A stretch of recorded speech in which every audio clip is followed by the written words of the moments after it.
Okay, let me ask you a question first. What should we do if there were aliens coming to attack our planet?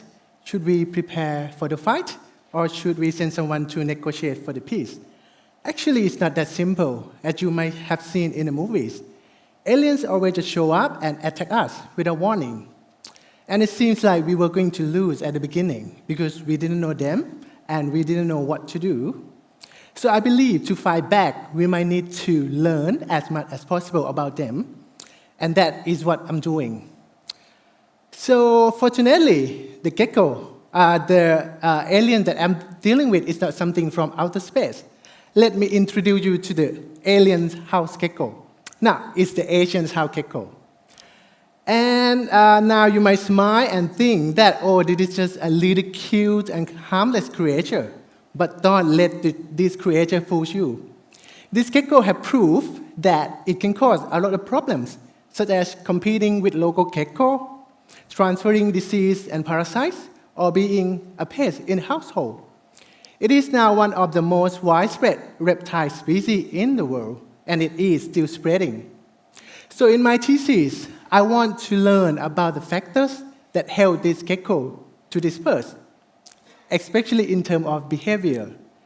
First of all, back in Southeast Asia, this gecko lives together with several other species, but it is the only one that successfully became an invasive species around the world. So I went back to Thailand, I captured some of them, put them in specially designed arena in order to study and compare their behaviors. I found that in comparing with other gecko, this gecko is very curious as well as very good at hiding at the same time.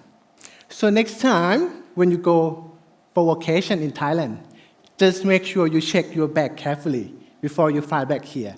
Otherwise, you might bring some of them back with you unintentionally. And for this, I'm serious.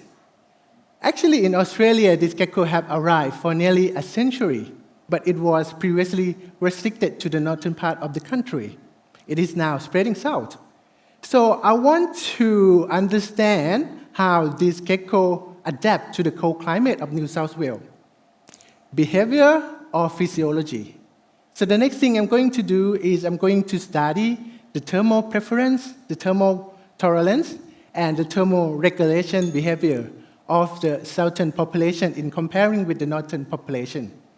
I believe that my finding will help the government to prevent this gecko from spreading further, not only in Australia, but also the other places in the world. Thank you.